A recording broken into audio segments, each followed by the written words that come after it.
Hey, Hi. we were here in this spot approximately 5 months ago when this thing first hit back in March. So we thought we would revisit the same spot. We're out on a nice nature walk today. And We're pretty much sitting in the exact same spot as we were. Yeah. And so we're on the verge of autumn. Back then we were on the verge of spring. Right. So we felt like it was a good time to revisit and talk about, what's been taking place the last 5 months. Right. Yeah. And so there is a little trail behind the camera, and people do take the trail and walk or jog by or walk their dogs. So you'll by the see us trail. watching them. So as if they we go walk. like this, it means that we're watching those people walk Yeah. by. And if you hear footsteps, that's what you're hearing. Right. So looking around, and you probably don't see it all, but the background from our last video, Hard Reset, things weren't foliated. Things were still kind of coming in. Right. And we're looking around now, and it's still summer, and everything's still green and lush, and we still have water trickling in the background. There's waterfalls behind the camera. The cicadas are making sound, other insects. So it's really very pleasant and lush out here and verdant. Yeah, it's nice. Yeah, so It's really good to get into nature, as I'm sure you all know this already.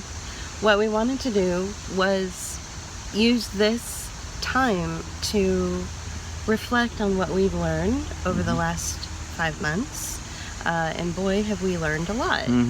Yeah, and I guess first, you were talking about how we used the term hard reset in our name of our last video. Right. So before we started doing any of our production, any of our actual artwork, Before Quarantine, before any of that, Quarantine, before the new model series, we came out here and we called this video the Hard Reset. You can go back and listen to it. And we'll put a link to it in the show notes. And it was before the press and before the World Economic Forum had even come up with the term the Great Reset. We actually did a video called the Great Reset. Or before they released that. As well. So before they even, released that term, the Great Reset, to the public, we came out here in mid-March to check in with everyone and make sure everybody was okay. And we called our video the Hard Reset because we knew that, what's happening is a hard reset of humanity. Yeah. We inherently knew something was up, much different than just a 2-week lockdown or whatever, closure of everything. We knew that things were going to go longer. This is it for the rest of your life. Right. Mask, everything. Right. So some of the things that we've been hearing from a lot of people lately, and let me back up a bit. As a result of all this, and as a result of our focus on the work that we've been doing in our new model series and otherwise, we've been meeting a lot of people, and people that have become our friends, virtually. We did actually meet somebody on Facebook who actually lives in our town. And so we actually know that person in real life now. Yep. And so that's good. That brought us together with somebody we never knew. But you were talking about the kinds of things people are telling us. Yeah. Right. So we're hearing a lot of stories about people who are losing friendships and family relationships in droves because of their worldview. And because, of the research that you've bothered to do that your family members and your best friends have not bothered to do. You now have a different worldview than they do. And so we're hearing a lot of really tragic stories about, the splintering of these relationships. And it's really difficult to hear. About 4 or 5 years ago, JP and I made sort of a conscious decision to purposefully splinter ourselves off from people who are toxic to us, no matter how close they were, whether they were friends, best friends, or family. And it's a process that is often seen on social media, where you unfriend someone right away who just continues to zing you and attack you and go after you that way. But not too many of us actually take that same kind of reaction or response to the negative attacks. Not too many of us actually do it in the real world. Right. But for self-preservation, we had to. You know.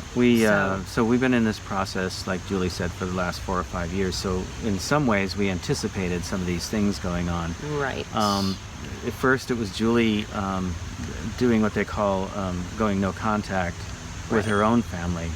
In some ways, yeah. And then later it was me with my family. Yeah. And the discoveries that we had been making over the last 4 or 5 years about behavior, psychology, however you want to describe it, what you want to call it, we started seeing those in our own lives with the people that we have trusted our entire lives. And we also, I'm sorry to interrupt. Well, only to have, knowing throughout our whole lives that something wasn't quite right, that something, you didn't feel supported in some way, that you were never quite good enough, or there was something not quite right in that relationship, only to have that come to fruition and discover all the research you've been doing, and finding out about other people's lives and how they're negotiating the world around the toxic people in their lives, to find out that it actually exists in your own. Right. And that those feelings and those issues that you've had with friends and family actually are the same as what you've been hearing about. And through, it wasn't even deliberate on my part, my breaking off with my family. It was basically, it was a blow up. It was it was kind of forced. It was almost forced. It felt like it was almost forced on my family's part. Yeah. And I felt through covert. Yeah, and I felt actually attacked, Well, you were absolutely attacked. I was there. I saw it. Yeah. He was attacked. But what's that? Like when you're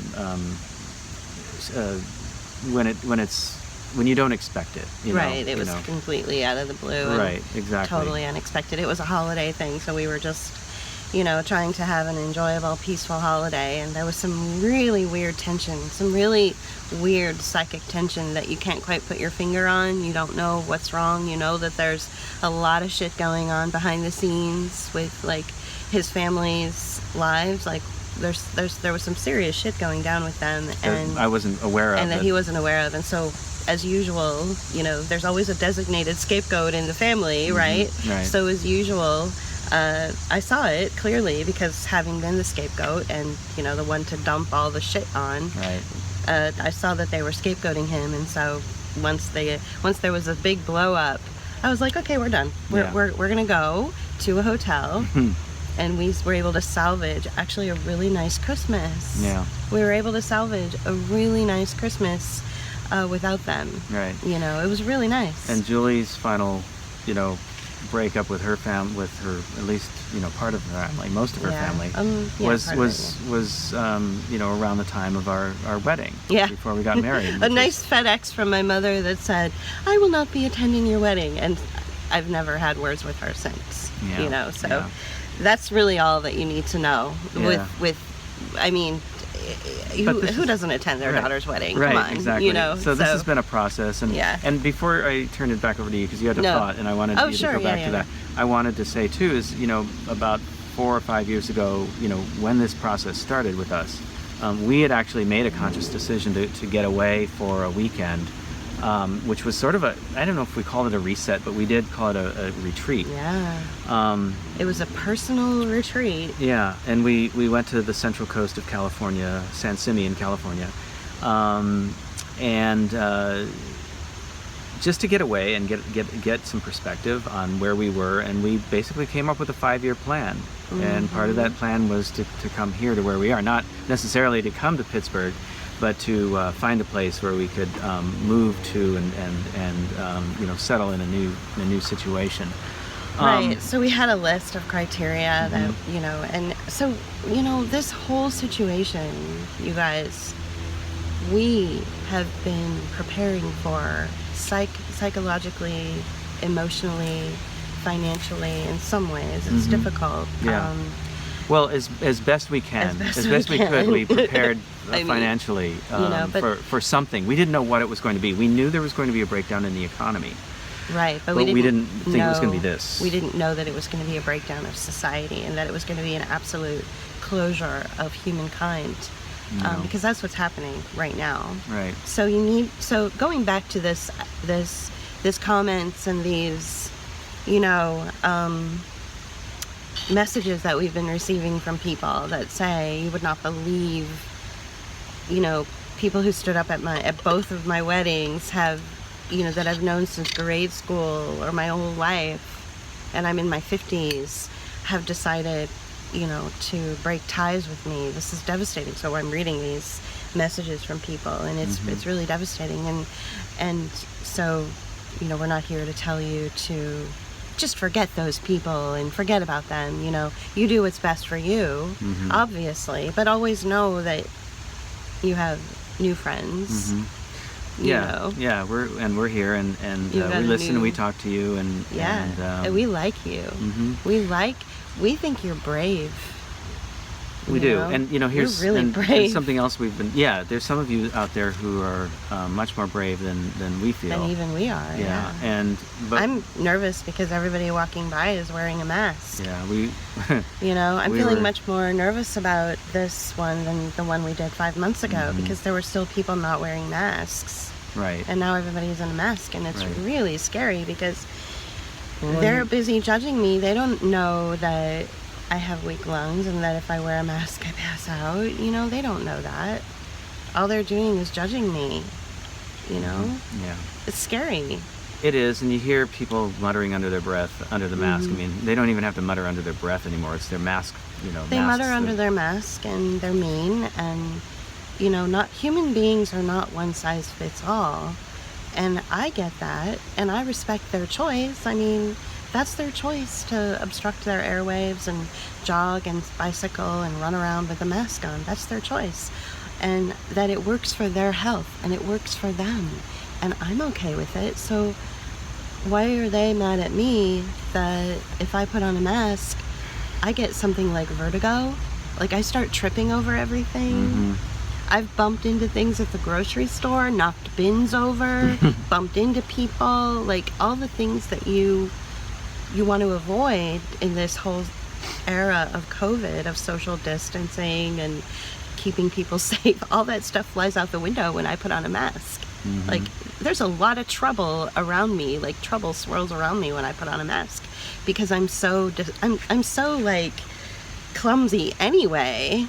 And then with a mask on, it makes it even worse. And I put, it's like I'm bumping into strollers and it's just awful. Yeah. You don't want me in a mask. I would put you at risk, Right. Well, and we'll refer back to the video you did the other day about, about your autoimmune, which illness, which, is the cause of those problems. But, so the other thing that we were thinking about earlier was when we were talking about coming back here and doing this video, was that all of you who are contacting us, you're all finding people out there who share a worldview, who share the same if not the details or your opinions about what's going on or why it's happening, you at least share the opinion that something's not right and that what's going on something's not right. And we can leave it at that, right? Because that's the general feeling. And so we've all started meeting people we never would have met before, who we share this worldview with. And something that I said early on in all of this, and that I discovered because of this, and I was on different Facebook pages, for instance, that were politically more motivated or politically oriented. What we're finding, and this is what I said before, is that it's all about your worldview and not your political tendency, right? Your politics that you share with other people is not necessarily the indication that you're going to share like, for instance, masking or even being out in the open. I got attacked by some people on a group that I belong to on Facebook for being out riding public transportation, and I was being told that I was endangering people, and I was being very selfish, and all the language that was swirling around back then. It's resurging, by the way. We've noticed it went away for a little bit, but it's now coming back again. So what we're finding is it's your worldview and not your politics that really determines who you're going to find and who you're going to have an affinity with now in the post-COVID world. Right. And what's really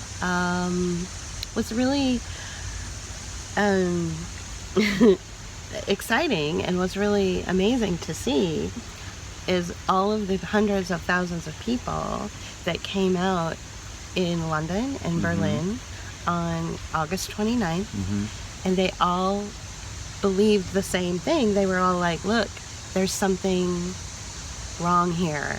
Maybe some people didn't really understand what was going on. Maybe some people are extremely well researched and have read all of the data and all of the articles.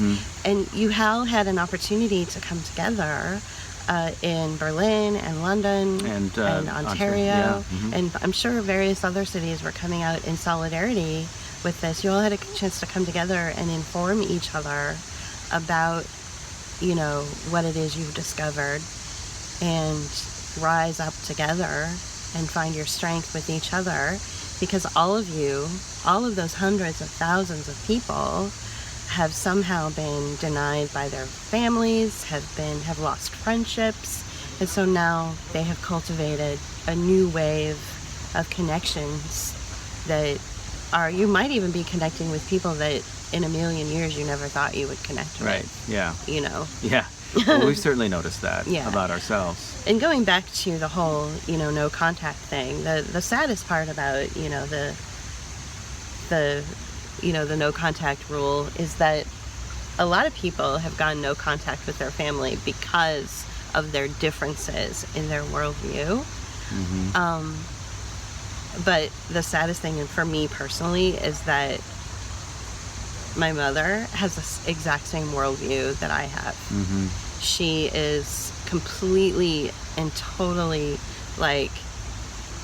well read about what's going on, what's really going on here with the whole reset of society and the enslaving of humanity. So if we ever got together, I imagine that we would be totally on the same page about this. Yeah, I agree that that's the case. There's just some trust factors, I guess, that I have to work through, and I have to learn how to forgive, and that's, and he's like, no, I don't know. We've talked about forgiveness before. That's true. Forgiveness sometimes gives people permission to keep hurting you. Right. And that's something you want to always also want to remember as well in general. And keep in mind. That forgiveness is often permission to continue to be a scapegoat and continue to be hurt and abused by people. And that's why so many people who are in the corporate world say, don't ask for permission, just ask for forgiveness, because they know that forgiveness is kind of an empty thing. Right. They're going to continue to do what they want. They're going to continue to take advantage of workers. They're going to continue to take advantage of, tax breaks and situations. And just say, oops, sorry, forgive me, Yeah, oopsie. So, because it doesn't... I just took over a third world nation, sorry. Yeah, oops. So, so what we wanted to do is come out today and just kind of check in with you guys. It's been almost exactly 5 months, and we've gone from believing, what we understood at the time. So 5 months ago, we sat right here in the middle of this beautiful wooded space, and we knew that the central banks had taken over, all of the everyone's government, basically everyone's issuing debt as, the new form of currency, right? So what we didn't realize was that human beings were going to be the batteries by which that currency would operate. And so through all of our, investigation and all of our research and talking to people like Alison McDowell and reading through all of Corey Morningstar's work and just kind of and meeting other people that are also in tune with what's going on. We've discovered so much more. It's more than just the central banks and it's taking over. It's like it's the Onion, right? Everybody, not the humor magazine, not the sarcastic, ironic magazine out of Chicago. I think it's still out of Chicago, but New actually York, Chicago, peeling away the onion, the layers. Madison, Wisconsin. Oh, is that where it's from? Oh, interesting. Yeah, So it is like peeling away those layers of an onion.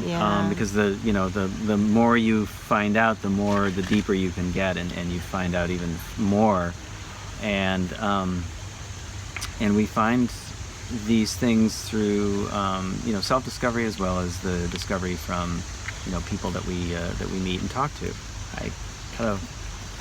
Right. And so 5 months ago we were kind of like, look, we're just like you. We're not sure what the answer is. We're also trying to figure this thing out as we go along. Do what's best for you. Reach out to us if you need help. If to just talk to somebody. Some of you text us, some of you email us all the time. So now we're coming back to all of you. We've built our subscriber account on YouTube. We've built his Facebook connections. I think he's got about 2,000 now. We've met real life friends that we didn't have before, 5 months ago when we sat at this very spot. So we wanted to revisit those things that we've learned. We wanted to just kind of take everybody's temperature. Not literally. Not like this. Not like with a gun at your forehead, destroying your pineal gland. More like this. But more like, hey, how you doing? Yeah. Like normal people do. So we've learned a lot. So it's definitely like the central banks have definitely taken over the government. So wherever you are, we've said this before, we're living in occupied government. So you're living in an occupied territory. Basically, you're being regime changed. Right. So politically, you're being regime changed. And then as far as your humanity goes, so one of the first things that I said to JP when this first happened was, oh, so everybody's going to be treated basically like I've been treated my whole life. Yeah, basically. So I get it. Like everyone's going to be considered a sick person, and your existence, and if you and how you earn your jobs and your money and your friendships and your connections and everything is going to be based on your biodata and how sick you are. If you're running a fever, you're a bad person. Or in other words. Also your experience and your willingness to continue to update your knowledge base in order to keep your job, or in order to keep your whatever it might be, your fundings of some kind. Right. What's going to what we're going to be seeing is more and more debt being put on people in order to keep up and maintain their careers. And I think that I've seen this happen already in my own career. But it wasn't spelled out to me. I didn't understand that, in order to maintain my career, that I had to go way out of my way to keep up with what was going on in order to maintain a job and a position. At the same time, though, I'm positive that had I done that and even gone into debt doing it, that it wouldn't have made any difference. It wouldn't have made any difference whatsoever. And I think that that's also something that we're going to be seeing. So what we covered in lifelong learning was this idea that you're learning, that you're, I hate to use the word education, but you're educating yourself from cradle to gray is how it's been put to us. Cradle to grave, right? Yeah, well, gray rather than grave. Oh, gray, right? I get it. Yeah, gray. Yeah, and that you're going to continually you'll be continually increasing your knowledge base and in a lot of ways having to go into debt in one form or another. Never really getting ahead. And never really getting ahead. And you may not get that job that you're trying to get as a result of your, trying to educate yourself to learn more, to compete for your own job because the job requirements have changed. And so in a microscopic level, I saw this already with my own career and my design career at a certain point. It felt just really hinky that things weren't, that I was going for interviews, they weren't, and I was doing everything possible to get the job. I was doing these 8-10 hour exercises that were requested of me that were called, design challenges. To show them, only to go into the interview and be turned down. And so it's not, but it's not. But it wasn't just about, it wasn't right, me, it's not right? him. It wasn't it's me. It was like about the algorithms. system, right? And so they were using algorithms. They were using other forms of torture. No, they were using other forms that were. I felt like they were sort of like the testing of what's coming up, right? It was sort of like the dress rehearsal, if you will, for what's going to be done in the future for everybody in their gig economy jobs. Sure. Those jobs that I was competing for, they weren't full-time jobs. They were just a 6-month. I know, right? So a 6-month contract. 8-hour interviews for jobs that would only last 6 weeks. I would be like 2 months. Yeah, or whatever. It would be like a series of interviews, and then an 8-hour challenge, and then maybe some other interview time, just for a 6-month. If that. Right. Sometimes they were 3 months. And after a while, it was just like I was becoming. So that's the new normal. Yeah. So this gig economy bullshit is what is we're training the kids to be. So basically, kids as early as 3 years old are learning how to be corporate reports. They're learning how to build their brand. They're learning how to negotiate. They're getting badges instead of grades. So they're learning how to behave. So it's all about a behavioral futures market. Mm-hmm. And then of course their biodata and all of their data is captured through their tablet. So Mm-hmm. all of this stuff we talked about in lifelong learning. But I think what we really wanted to use this time and space for was to really just, like I said, check in with people, get into nature, and encourage people to not be afraid about this weird future that is anti-life and anti-human. Right. You still will find signs of life if you if you look for them. If you look for it. A couple that just walked by didn't have a mask on, which was nice. That was nice to see. Most people that have been walking by, they put their mask on when they get within a certain range of us. Mm-hmm. So they've been trained. They've been trained about the 6-foot rule that once you're within 6 foot of someone, you must put a mask on. So they're that's good. the training. They're being good robots, right? Right, So that's what we're all being pushed towards. Right. Is being good robots. Some other things that I wanted to kind of mention in some various changes, that a lot of the impoverished areas throughout the country and throughout the globe have experienced this already. It's what I affectionately refer to as the poverty industrial complex. And you'll hear terms like equity or revitalization or renewal or sustainable development. And these terms are actually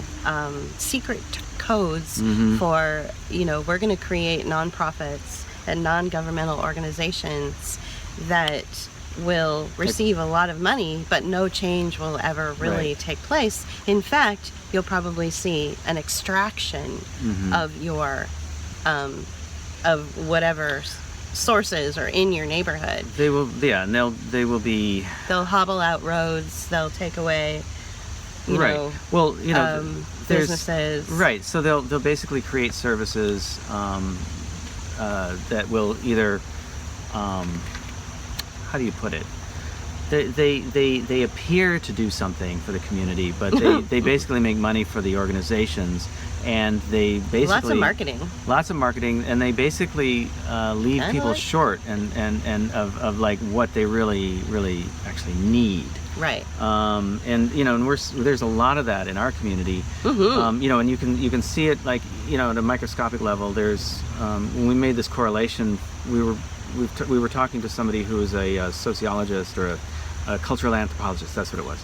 For Penn, right? For somewhere, Penn? somewhere around here. UPenn. Yeah. And she interviewed us. She interviewed us, and we were bringing something to her attention that was basically the highest amount of public housing is in our area, in maybe the state of Pennsylvania, if not the Pennsylvania, at least the county of Allegheny. And that there was also an equal number of child care centers that were going on, and we kind of pointed out that correlation to her. We still didn't understand it at that point, but what's come to our understanding now is that this is all part of that complex, these services that are provided. So what happens is that these child care services, they receive money from the government to take on kids that are children of people in public housing, and then the parents have to pay money to the child care center, and so they're making money from two different sources. They're making bank. And they really are. And the child leave. There was a branch or something that came down, a twig. So basically the child is now a commodity, right? Okay, that they seek and that they work hard to keep. Okay, so that is also sort of a test balloon or a model of what's going to be coming in the future, where you as an individual or your child will be a commodity that is a means for making money for other people. You are now human capital. Right. And it's easy to create human capital. It's easy to create batteries. So batteries are things that you need to make things go, right? Mm-hmm. You need to put a battery in your flashlight to make it turn on. It's easier to turn a human being into a battery if you take away their humanity. So you close up their playgrounds, you put a mask on their face, you put a visor over them, you tell them that they have to stand in 6-foot squares, and you condition them and you program them and you indoctrinate them into this idea that they are a battery, and that not only are they a battery, but they're probably a vector for something that's going to kill grandma. Mm-hmm. So you've got a lot of psychological bullshit going on, and that's what we're creating. And the fallout from this, the after effect, what's going to happen in a few years as a result of the way that the children are being treated today in school, the fallout from that is going to be devastating. Mm-hmm. Here's what I'm hoping. I'm hoping that the 6-year-olds, the ones that are 6-year-olds now, that they will rise up and eventually burn the motherfucker down. Because there's, you can only push a human being so far before they go, what the fuck? Right. Right. Fuck no. I am not Jeff Bezos's battery. I am not, the battery for this industrial complex where 12 people are getting all of their wealth based on what they extract from me. Right. Eventually humanity and human beings, especially the children, are going to grow up and just say no. Well, so start saying no now, and right. That'll help.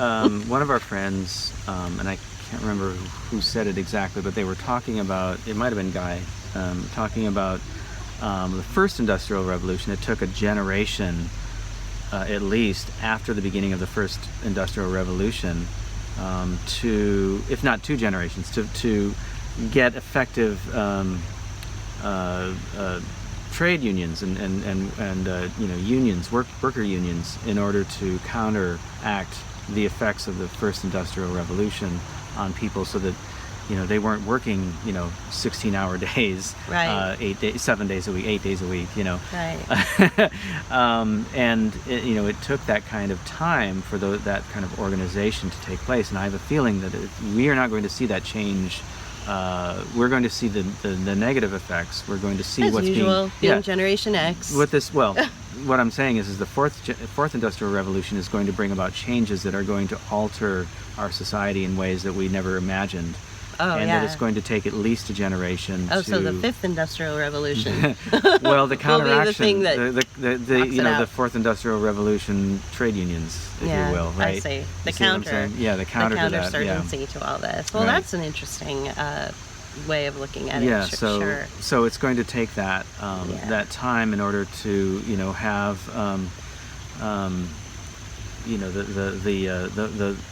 what was that? The movie, the Matrix. What was the character who they were searching for? Oh, and like Neo. Yeah, Neo. Yeah. So it's going to take a generation or two to find that. And so, that Neo. Well, that's an interesting Parallel. segue into transhumanism. Yeah. Where all these experiments are taking place all the time. Like even right here in Pittsburgh with the University of Pennsylvania and also Carnegie Mellon, where there's all this, billions of dollars goes into researching, how to make the best human, and I would say that even the University of Pittsburgh, Pitt and UPMC is part of this as well. And there's a lot of what is it called, bioethics coming out of the University of Pittsburgh. Carnegie Mellon has a transhumanist department. They have robotics. It's crazy. So there's Can a lot. Can you imagine? So like a lot of other cities, like we came from a city that was the center of a lot of this kind of activity. Right. Can't get away from it. In San Francisco, in the Presidio, it used to be an army base. Kind of like this, the Presidio. And it looks like this. Yeah, it's a beautiful place. There's an office there for the Fourth Industrial Revolution. I know. It's like you could ride your bike and be like knocking on the door of the Fourth Industrial Revolution and be like, hello. UPS delivers to the Fourth Industrial Revolution. Isn't that bizarre? Yeah. Like it's really like a little office. Right, and it's part of the World Economic Forum. It's crazy. Yeah. So all this term that gets thrown around on social media, like millions of people talk about the Fourth Industrial. It's actually a place. The Fourth Industrial Revolution, like it's this magical, like big, pervasive. It's like a little office in a little park. Right. Well, it's a good little sector of San Francisco, but it's anyway. So it's and the building is pretty, but anyway. So it's not like all the technocrats meet there and go, let's figure out how to screw over the world.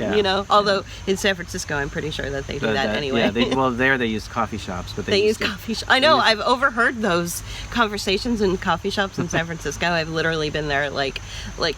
Looking at my change that I have left over, thinking, can I afford that second croissant? I really want that second croissant, and I'm so poor. And then meanwhile, like one table over from me, I will literally hear two guys talking about like a multi-million-dollar deal on how to sell their app.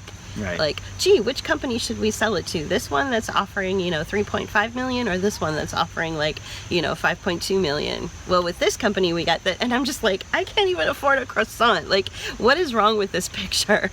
So, not even the second app or the second croissant. I know, right? So it's like, so that's the dichotomy there. That's like the so yes, they actually are coming together and figuring out ways to fuck over the world. Right, and you see these places in different parts of the country. So, San Francisco, Chicago, Pittsburgh, Philadelphia, Boston, with the universities that are there, those research centers, come the results of all that research and the investments that are made in that research to create, the Great Reset.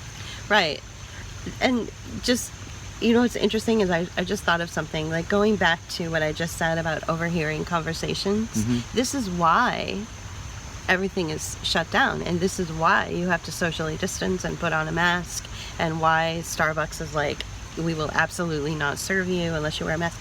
There's a lot of conversations that people like me, who love to tattle and love to use my platform to share information with you, there's a lot of information that gets passed around, and they don't know what little blondie might be listening to them, Right. So that's another reason why it's like, what, too many people are figuring us out. We better shut them up. We better put a mask on them and make sure that we close everything. So that's part of it. We've also talked about the third space. Hi, how you doing? Hi. Hey.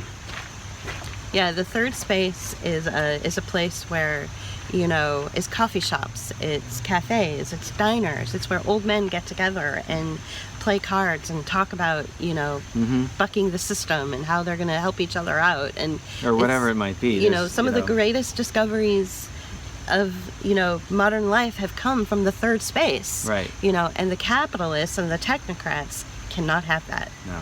That is a threat to them. Right. That is a direct threat to their goals, which is to turn you into a human battery. Right. enslaved. And something else too is I was involved with small business in San Francisco for about 10 years as a consultant and as a practitioner, as a small business owner. And the third space was a place where people discussed strategy or plans or whatever it might be, right? Comparing notes with your colleagues. Yeah, it's true, because every company I've ever worked for, we often took once a month to have a big group meeting that was paid for by the company outside of the company. So it was always in a third space. It was at a restaurant or at a cafe. Mm-hmm. So there was a reason for that. And ideas flow there, right? Yep. And if you feel more comfortable there. And we were talking, I'm going to review back, again, one of our videos in the past, we were talking about how, we were talking about the gig economy a moment ago. Everybody's going to be placed into a digital services platform so that, the work you do is tracked on this platform online. Very tracked. Right? You're tracked through that.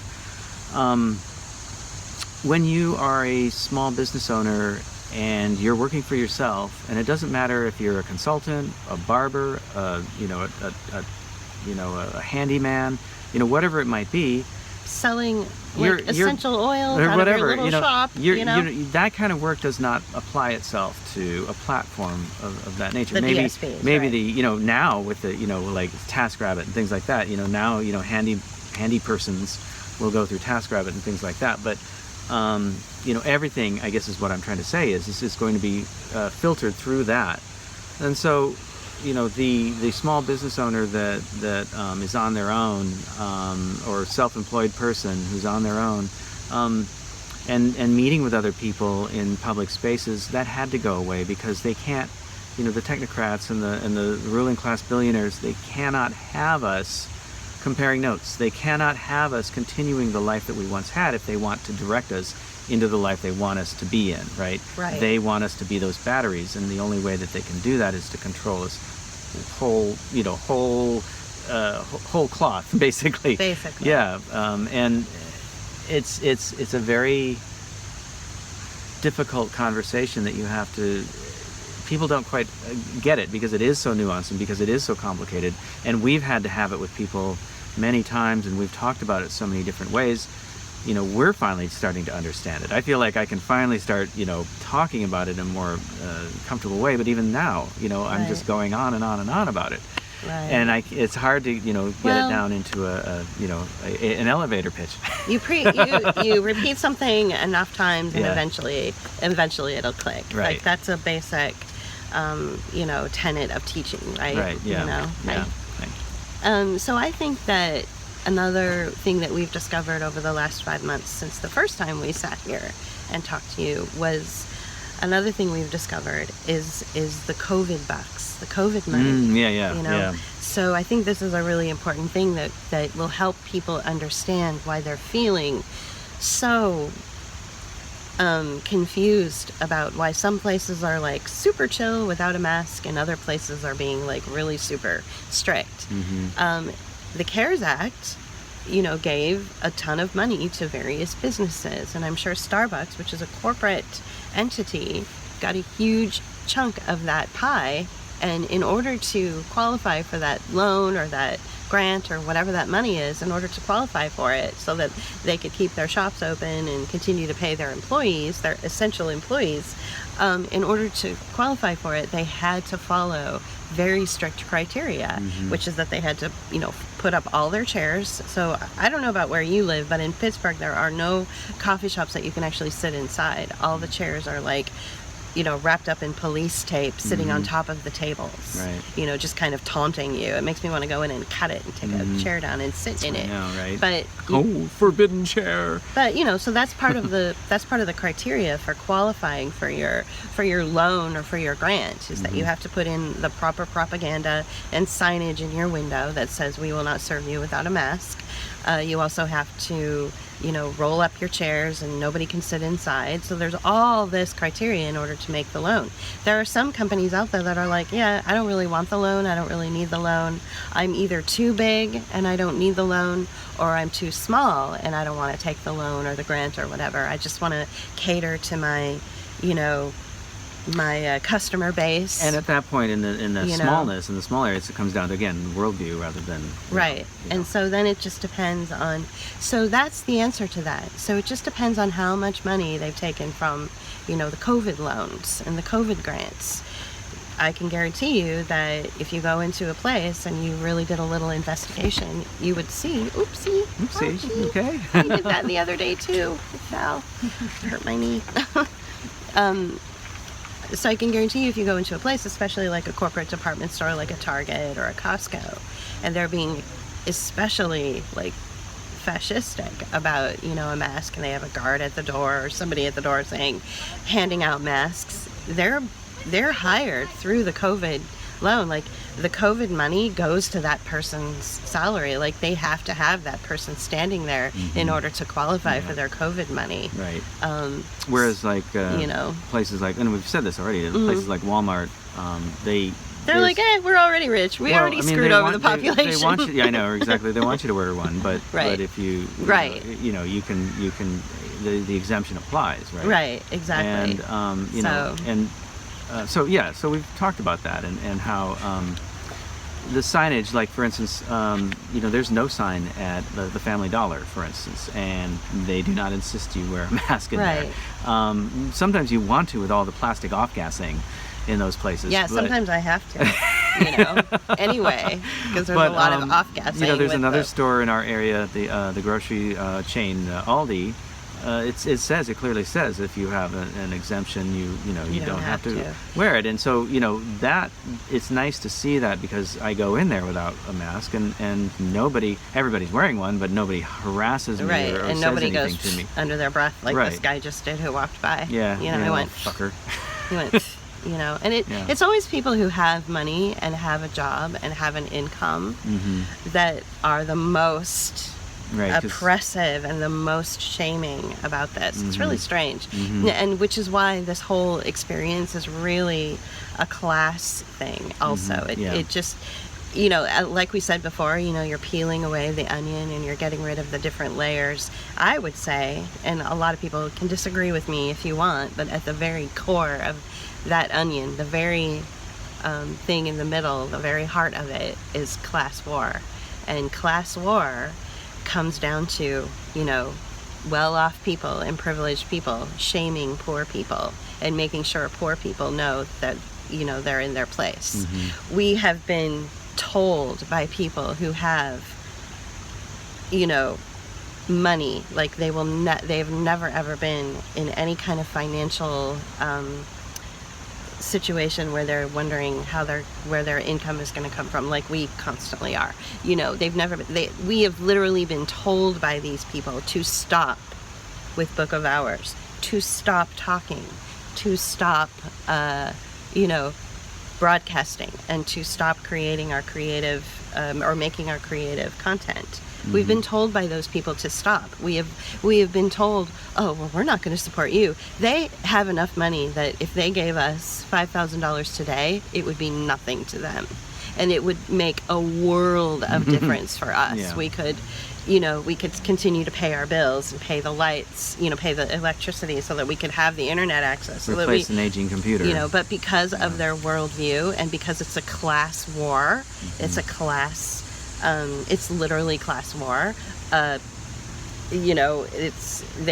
withholding, you know what I'm saying? It's awful. Yeah. And so that's also what it comes down to, in my opinion, is these people who have incomes and live this privileged life where they don't have to worry about anything are the ones that are the most shaming. They're the ones that will, call the police on someone like me who has weak lungs and can't wear a mask if I happen to be in the wrong place at the wrong time. But see, in the real, it doesn't matter if they call the police or not, because the digital tracking system will say, oh, we saw that you were in this space at this time through your wearable device, and you weren't wearing a mask at that time, so you're fined $50 automatically, and it's going to get automatically taken out of your of your stipend or Right. whatever. That's the future That's that the our future. And kids won't- have to there look won't- forward to. Right, and there won't be any negotiation. There And won't there's be no any negotiation means because of there's no person Right. to negotiate with. Right. It's an algorithm that Right. basically takes the human element out of the entire thing. So it's a lot like what we're experiencing with content creators and YouTube having their content removed, and content and removed, you go back to them and say, but this doesn't go against your community standards. Well, it does, and there's no argument. And if you complain anymore, we'll just take you down completely. So there's no person there. So Right. this always gets me about content creators and people on YouTube who are creating videos and then their videos get taken down, or their channels get taken down. They're like, I emailed and I asked them over and over again, why are they doing this to me? I did not do the very thing that they're accusing me of. They're taking away my income. Blah, blah, blah, blah, blah. It's like, dude, you're literally talking to an algorithm. There's nobody there to they did a sweep of algorithms. You fit the formula that was put in place years ago, and so they just automatically swiped you. Mm-hmm. Well, for instance, it's not personal. We've had our bouts with It's literally not personal. with Vimeo. We stopped posting any content there. You can come through. Oh yeah, you can come through if Yeah, you yeah. want to. Yeah. Yeah, no, it's fine. People with masks on. I don't know. Yeah. Well, so they suddenly out of nowhere we started getting a bunch of followers on Vimeo, Oh, which was really interesting. strange, Yeah. And they were people with no content. They were people with no followers. They were people who weren't really Right. following. They weren't really human beings. Right, They were they- just like. They were bots, and, Yeah. and all it was just we were suddenly, hi. Hi.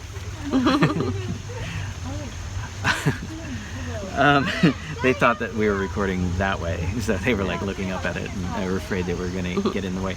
Anyway, so suddenly we had these people following us, and then like a week later, suddenly our video started coming down. Oh, gee, shocking. Wonder You why know. that happened. Well, And it our was because friend- our bots that joined, and started following us, reported on the content, and they were just, it was the content was always, or the reasons were always the same, and they were completely made up, and we did argue with them, and it came back saying, nope. And even like when I tweeted them on, when I tweeted Vimeo on Twitter, like I got the bot response, which is, please send us a message to explain what. It's Right. like that's just Oh, everything's a bot now. We'll look into that. We'll look into that. Sure. Right.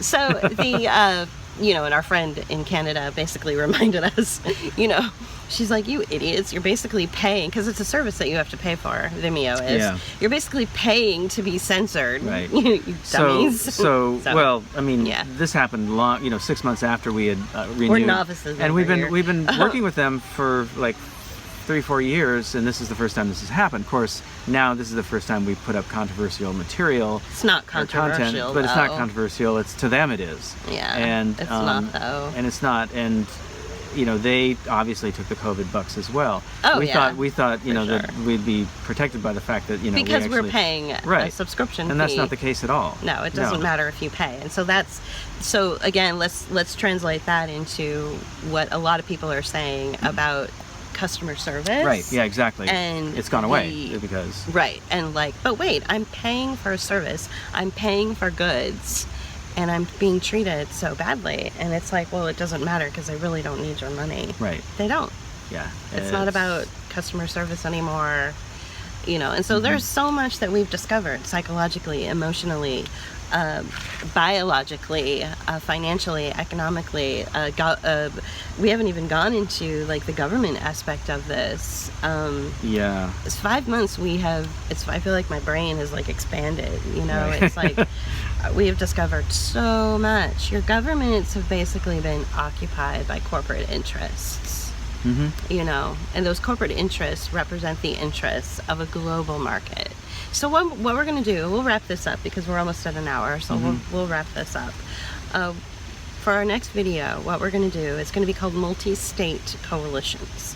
And it's going to be a deeper look into the merging of public and private partnerships. Public is like government-assisted, government-funded programs like Section 8 housing, okay, something like that. Or SNAP, or SNAP food benefits. food benefits. Private is corporations, for-profit corporations. Okay, so the merging of these two things, the private sector and the public sector coming together. And as well as the third space, the nonprofits. And as well as the third space, or the nonprofits. Okay, Right. so that's considered, to me, I kind of lump that in with a public good. Okay. Like a well, public. Yeah, I don't. Not anymore. Well, not anymore. I used to as well. But Yeah. but for people who are not, Right. where we are, Right. like intellectually, so public is government, nonprofits, all that, and then private is just corporations, for-profit corporations, probably like property management companies, things that make money off of people. So when you have a public and a private merger, so we have a lot. So that's what we're experiencing now. COVID has given people an opportunity to do public-private mergers. Public-private mergers are what's taking over your local government bodies. And your local government bodies are answering to sort of like global initiatives that come out of these mergers, right? Okay. So what are multi-state coalitions? Well, multi-state coalitions are the clumps of states that make up the United States. So there's 7 states that make up the northeastern region of the multi-state coalition that we live in, and I'm sure that wherever you live, and if you're in the United States, there's a clump of states that make up where you live in. So what we're going to do is we're going to identify each of those clumps within the United States, and we're going to explain how they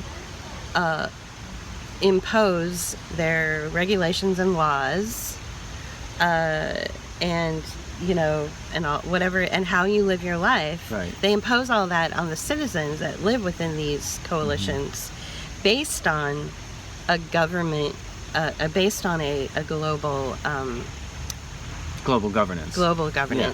So we, as United States citizens, think of the United States as kind of like federal, like everything comes out of Washington, D.C., and the Chamber of Commerce out of Washington, D.C. And then each state has its own right. government, et and cetera. then each state comes to the table and says what they need for their state, and then each representative, and so on and so forth. So, but what's really happening now, and the switch over, into fascism, because public-private partnerships, the merging of public-private partnerships at the expense of you and me is And fascism. democracy, yeah. At the expense of democracy is fascism. Right, because we live in fascism because now. these multi-state coalitions, and they basically, they're made up of people who are not put into office. Right. They were appointed. Right, exactly. They're appointed. You don't know who they are. They probably sit in some office, in like either another part of the country, or Well, and they have a vested interest financially, or corporate interest, or regional power interest, right?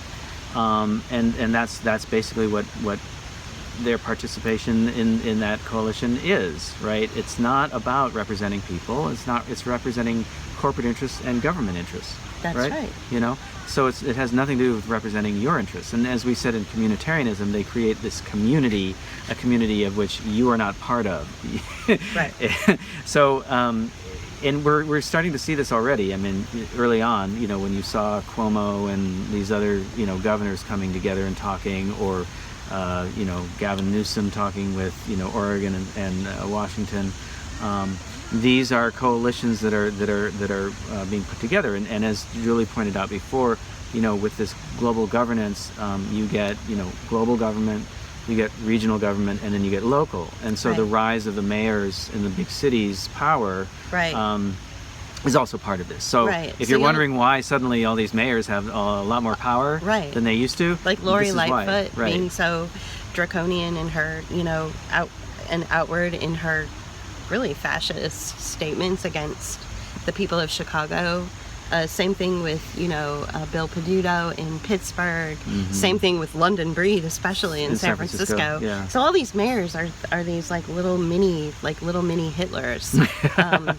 Yeah. It's just really, and so that's why it's fascism. So we're going to go into the capture of democracy and the capture of your life, basically, in multi-state coalitions, and kind of break it down that way in the next video. But I would like to remind people to please share our videos. We need like 10,000 subscribers on our YouTube channel, and we're hovering at about 1,300, and we need about 10 times more than that. So please share our videos.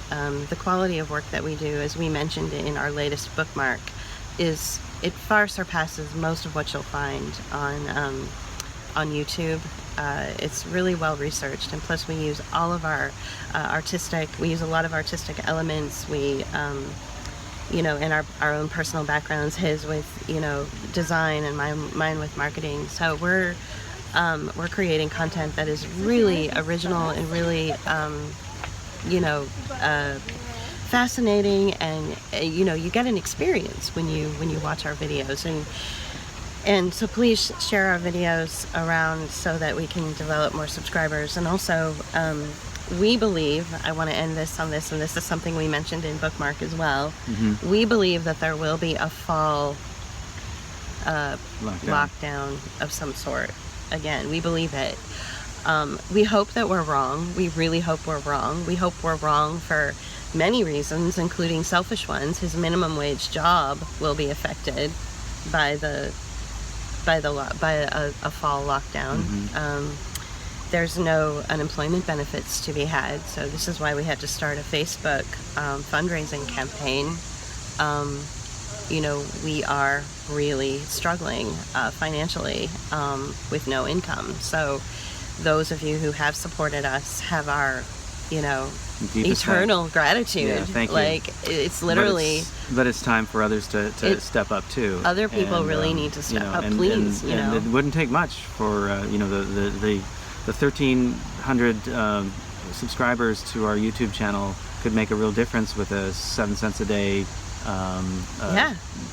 Patreon. Yeah. I mean, Patreon, the lowest amount that we could ask for is $2 a month, and that comes out to 7 cents a day. So yeah, I mean, so it would make a big difference. It would make an absolute big difference. Yeah. And so if you can do that, that would be great. And thank you again to all the people that have been supporting us. But we don't want to keep asking those people. It's not fair. And so we want you to step up and please be part of our team, be part of our group, our contributors, in more ways than one. And we have contributors, who are patrons who also feed us ideas for new videos too. So you are part of our community, you are part of our group, and we do appreciate that. So please be part of that group and join us.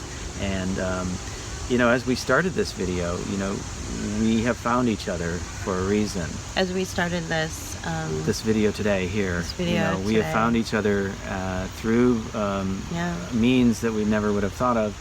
And it's our worldview. And so please join our community and help us continue making the content that you really appreciate. Yeah. Thank you for all your feedback and support and your friendship and your words of encouragement. Yeah. And thank you for that. And to contact us, we're always happy to talk to you. Okay. All right. Have a great one, you guys. Thanks. Bye. Bye-bye. Book of Hours is determined to remain an essential platform that offers a creative interpretation for lockdown skeptics and experts who have been censored by mainstream press. Thanks to your donations, we can carry on doing this essential work as working artists. These big issues of the day are vital and need to be heard. So please share our videos, subscribe to our YouTube channel, make a one-time donation on our PayPal page, but most importantly, please be a part of our team on our Patreon page. Go to patreon.com/bookofhours and hit the blue button titled Become a Patron. Thank you.